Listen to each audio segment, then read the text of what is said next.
नमस्कार, स्वागत है आपका और मैं हूं आपके साथ लता। बड़ी खबर आपको बता रहे, जहां महाराष्ट्र में उद्धव ठाकरे के इस्तीफे की अब उठ रही मांग, जनता ने पिटीशन के थ्रू शुरू किया उद्धव ठाकरे का विरोध। जी हां, आपको बता दें, पिटिशनर का बयान कि वसूली के चलते सीएम ने कोरोना पर नहीं दिया प्रदेश में ध्यान और महामारी के समय में सबसे अक्षम सीएम है उद्धव ठाकरे। जी हां, तो जिस तरीके से आपको बता दें, लगातार महाराष्ट्र में कोरोना के हालात बेकाबू होते दिखाई पड़ रहे हैं, तो ऐसे में अब प्रदेश के सीएम उद्धव ठाकरे के इस्तीफे की भी मांग लगातार उठने लगी है। दरअसल कई पिटिशनर ने महाराष्ट्र की सरकार के खिलाफ अब हल्ला बोलते हुए उद्धव ठाकरे के इस्तीफे की मांग कर दी है और वजह सरकार का वसूली कांड में व्यस्त होना बताया है। जहां आपको बता दें, पिटिशनर का साफ तौर पर यह कहना है कि उगाही में सरकार की व्यस्तता होने के चलते ही प्रदेश में कोरोना महामारी को अनदेखा किया गया, जिसके चलते हम उनसे इस्तीफे की मांग करते हैं। आपको बता दें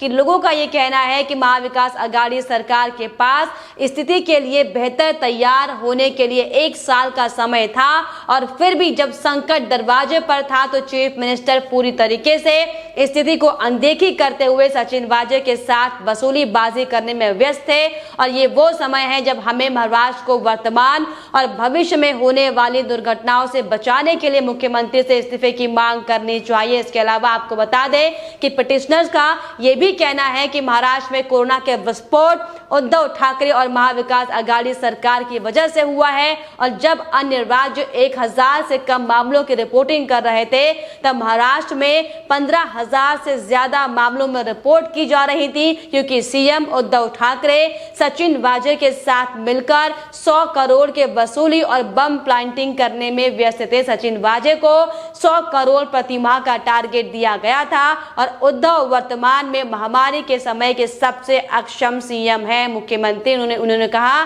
कि उन्हें सत्ता से बाहर करने के लिए विरोध शुरू करना चाहे तो साफ तौर पर एक बार फिर से आपको बताते चले कि अब महाराष्ट्र की सरकार की मुश्किलें लगातार बढ़ते हुए दिखाई पड़ रही, क्योंकि जिस तरीके से लगातार एंटिलिया केस में जिस तरीके से महाराष्ट्र की सरकार के बड़े बड़े मंत्रियों का नाम सामने आया था, और अब वो वक्त है जब महाराष्ट्र की जनता खुद को वाकई में ठगा हुआ महसूस करने लगी है, जिसको लेकर आपको बताते चले कि कई सारे पिटिशनर्स ने साफ तौर पर उद्धव ठाकरे से अब इस्तीफे की मांग की है, क्योंकि जिस तरीके से जब कोरोना का समय लगातार बढ़ रहा था महाराष्ट्र में, उस दौरान महाराष्ट्र की सरकार कैसे महाविकास अघाड़ी की सरकार उगाही के कामों में व्यस्त चल रही थी, इसको लेकर अब लोगों का गुस्सा दरअसल फूट रहा है और गुस्सा इस कदर फूट रहा है कि अब लोग लगातार सीएम उद्धव ठाकरे की इस्तीफे की मांग कर रहे हैं, क्योंकि जिस तरीके से लगातार जमीनी जो हकीकत लगातार हमने भी आपको दिखाई थी कि कैसे महाराष्ट्र में महाविकास अघाड़ी सरकार के भ्रष्टाचार की एक एक पोल बेनकाब हुई थी, लेकिन जिस तरीके से आपको बताते चले कि उसके बावजूद भी महाराष्ट्र की सरकार लगातार नदारद बनी बैठी थी। ये उसी का खामियाजा है कि अब लोगों का गुस्सा इस कदर फूटता हुआ दिखाई पड़ रहा है। हालांकि आपको बता दें कि जिस तरीके से महाराष्ट्र में लगातार कोरोना बेकाबू स्थिति से बढ़ रहा है, ऐसे में राज्य सरकार को प्रदेश के लिए जरूरी दिशा निर्देश देने चाहिए थे, लेकिन आपको बता दें कि महाराष्ट्र की सरकार सिर्फ और सिर्फ उगाही करने में व्यस्त थी, अपने पुलिस महकमे के अधिकारियों को टारगेट देने में व्यस्त। इसका खामियाजा अब महाराष्ट्र की सरकार को साफ तौर पर भुगतना पड़ रहा है, जो कि वाकई बेहद शर्मनाक है, क्योंकि जिस तरीके से हमने पिछले लंबे समय से आपको तमाम वो रिपोर्ट्स भी दिखाई थी कि कैसे महाविकास अघाड़ी की सरकार सिर्फ और सिर्फ उगाही कर रही थी और कैसे उनके तमाम बड़े बड़े पुलिस अफसरों का नाम इसमें भी शामिल हुआ था। जिस तरीके से तमाम बड़े नाम सामने आए थे, फिर चाहे वो नाम परमवीर सिंह का क्यों ना हो,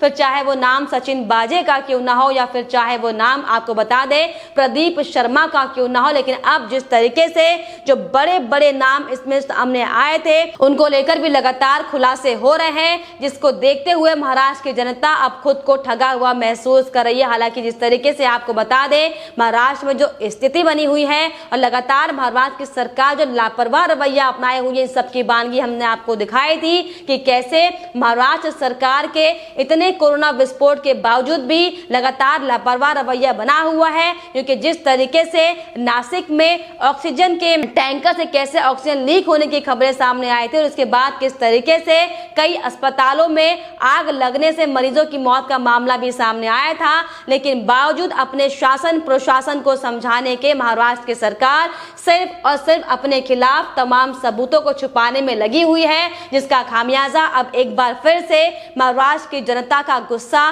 साफ तौर पर ये बयां करता हुआ दिखाई पड़ रहा है कि महाराष्ट्र की सरकार जो अब तक सिर्फ और सिर्फ उगाही में व्यस्त थी, अब उसको जवाब देना होगा और अब उसको अपने पद से इस्तीफा देना होगा। और इसी कड़ी में आपको बताते चले कि बीजेपी के प्रदेश अध्यक्ष चंद्रकांत पाटिल ने भी मुख्यमंत्री पर जमकर हमला बोला था और कई सवाल पूछे थे। दरअसल आपको बता दें, कोरोना महामारी को लेकर सीएम उद्धव ठाकरे ने राज्य संवाद कार्यक्रम किया था, जिसके बाद चंद्रकांत पाटिल ने मुख्यमंत्री के संवाद की आलोचना करते हुए साफ तौर पर कहा था कि अगर आप सब कुछ केंद्र सरकार में स्थानांतरित करने जा रहे हैं तो आप एक शासक के रूप में क्या करेंगे, ये सवाल चंद्रकांत पाटिल ने पूछा है। चंद्रकांत पाटिल ने साफ तौर पर एक प्रेस नोट जारी करते हुए लिखा, जिसमें उन्होंने तमाम सवाल पूछे। मुख्यमंत्री उद्धव ठाकरे ने ऑक्सीजन, रेमडेसिविर, कोरोना वैक्सीन जैसे हर मामले में केंद्र को जिम्मेदारी सौंपने की कोशिश की है और अगर केंद्र सरकार कोरोना का मुकाबला करने के लिए सब कुछ करना चाहती है तो राज्य सरकार अपने दम पर आखिर क्या करेगी।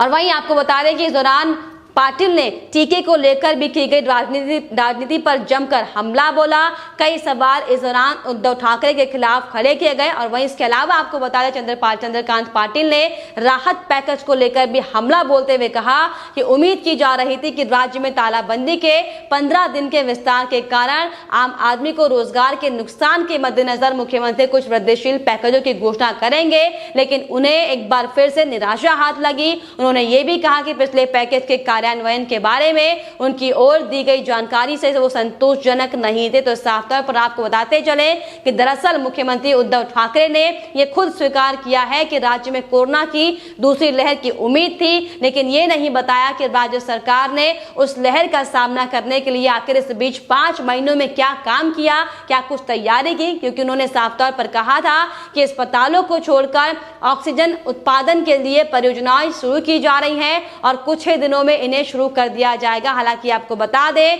मुख्यमंत्री ने नवंबर में ही कोरोना की दूसरी लहर की आशंका जताई थी, तो ऐसे में सवाल खड़ा होता है कि पिछले 5 महीनों में अगर इस तरह की ऑक्सीजन परियोजना की स्थायित्व स्थापित करने की बात कही गई थी तो आखिर आज उन्हें भागना क्यों पड़ रहा है। दरअसल उन्होंने खुद ये स्वीकार किया था कि केंद्र की ओर से 500 मीट्रिक टन ऑक्सीजन की अतिरिक्त आपूर्ति की मंजूरी राज्य की जरूरतों को पूरा करेंगे। तो साफ तौर पर जिस तरीके से आपको बता दें, एक मोर्चे पर उद्धव सरकार जो विफल होती हुई दिखाई पड़ रही है, अब उसका खामियाजा एक बार फिर से दिखाई दिया है। हालांकि आपको बताते चले कि प्रदेश में लगातार पेंडेमिक इस कदर अपने पैर पसारता हुआ दिखाई पड़ रहा है, लेकिन बावजूद अपने प्रदेश की स्थिति को संभालने के बजाय लगातार मुख्यमंत्री सिर्फ और सिर्फ झूठे दावे कर रहे हैं। और इसी कड़ी में आपको बताते चले कि उद्धव ठाकरे ने यह भी अब कहा है कि वो अब दूसरी लहर के बाद तीसरी लहर के लिए भी तैयार हैं। लगातार प्रदेश में हर सुविधा अस्पतालों के लिए मुहैया करवाई जा रही है, लेकिन आपको बता दें जो ताजा हकीकत लगातार महाराष्ट्र से निकल कर आ रही है, आए दिन लगातार कोरोना विस्फोट महाराष्ट्र में हो रहा है। ऐसे में बड़ा सवाल ये खड़ा होता है कि आखिर अगर महाराष्ट्र की सरकार ने समय रहते इस पर काबू पाया होता तो आज प्रदेश की स्थिति जो बद से बदतर लगातार बनती जा रही है वो स्थिति नहीं आती। और इन्हीं तमाम मुद्दों को लेकर आपको बता दें कि अब लगातार महाराष्ट्र की जनता भी गुस्से में आ गई है और उसका गुस्सा इस कदर फूटा हुआ दिखाई पड़ रहा है कि अब उद्धव ठाकरे से लगातार लोग इस्तीफे की मांग करते हुए दिखाई पड़ रहे हैं, जो कि वाकई बहुत जरूरी है। क्योंकि हम भी किस तरीके से लगातार आपको बार बार ये अपडेट दे रहे थे कि किस तरीके से एंटीलिया केस में महाराष्ट्र सरकार के जो तमाम एंगल सामने आए थे और किस तरीके से एक एक कर जो तमाम सबूत महाराष्ट्र सरकार के खिलाफ सामने आए थे, तो चाहे वो एनआईए के खुलासे में आए हो या फिर सीबीआई के खुलासे में। लेकिन आपको बताते चले कि महाराष्ट्र की सरकार कोरोना के पीक वक्त पर भी लगातार सिर्फ और सिर्फ राजनीति करने का काम कर रही थी। और जिस तरीके से मनसुख हिरेन की हत्या के बाद महाराष्ट्र की सरकार ये कहती हुई दिखाई पड़ रही थी कि ये मामला साधारण मामला है, लेकिन जब आपको बताते चले कि एनआईए के हाथ में जांच का दायरा आया तो किस तरीके से महाराष्ट्र की सरकार के एंगल की ओर से पूरा मामला पलट गया था, जिसको लेकर अब लोगों में सरासर नाराजगी सामने आती दिखाई पड़ रही है। लेकिन आपको बता दें ये वाकई बेहद शर्मनाक है कि जब प्रदेश की जनता एक ऐसे पैंडेमिक के दौर से गुजर रही है जिसका कोई इलाज नहीं है। हालांकि वैक्सीन जरूर बनाई गई हो, लेकिन वैक्सीन भी 100% कारगर साबित नहीं होती हुई दिखाई पड़ रही है। लेकिन इसी कड़ी में जब महाराष्ट्र की सरकार को प्रदेश के प्रति संजीदगी के साथ काम करना चाहिए था, तो वहां महाराष्ट्र की सरकार सिर्फ और सिर्फ उगाही करने में लगी हुई थी, जिसको लेकर अब लोगों का गुस्सा साफ तौर पर फूटता हुआ दिखाई पड़ रहा है। हालांकि आपको बता दें, चाहे बात महाराष्ट्र की जाए, चाहे बात दिल्ली की जाए, चाहे बात उन तमाम राज्यों की जाए जहां पर सिर्फ और सिर्फ कोरोना के नाम पर राजनीति की जा रही है, ये वाकई बेशर्मनाक है। और इसको लेकर अब लगातार सोशल मीडिया पर भी तमाम तरह की बातें होती हुई दिखाई पड़ रही हैं। लोग साफ तौर पर दिल्ली की मुख्यमंत्री अरविंद केजरीवाल पर भी आरोप लगाते हुए दिखाई पड़ रहे हैं और ये कह रहे हैं कि उद्धव ठाकरे के साथ साथ केजरीवाल का नाम भी इसमें सामने आना चाहिए, क्योंकि जिस तरीके से महाराष्ट्र की तरह ही दिल्ली के जो हालात लगातार बने हुए हैं और दिल्ली के मुख्यमंत्री किस तरीके से सिर्फ और सिर्फ विज्ञापनों में, वीआईपी कल्चर में, एक्टिविटी में व्यस्त नजर आ रहे हैं। ऐसी स्थिति में ये वाकई प्रदेश की जनता के साथ बड़ी लापरवाही होती है। लेकिन जिस तरीके से महाराष्ट्र की सरकार ने घोर लापरवाही जो प्रदेश की जनता के खिलाफ की थी, अब उसका खामियाजा महाराष्ट्र के उद्धव सरकार को अपना इस्तीफा देकर भुगतना पड़ेगा, क्योंकि निश्चित तौर पर अब जो पिटिशनर हैं वो गुस्से में दिखाई पड़ रहे हैं, जिनका साफ तौर पर यह कहना है कि कोरोना के मामले में उद्धव ठाकरे अक्षम सीएम है और उन्हें जल्द से जल्द अब इस्तीफा देना चाहिए। फिलहाल इस पर आपकी क्या राय है, हमें कमेंट बॉक्स में जरूर लिखिएगा। साथ ही साथ हमारे चैनल को सब्सक्राइब करना भी ना भूलें।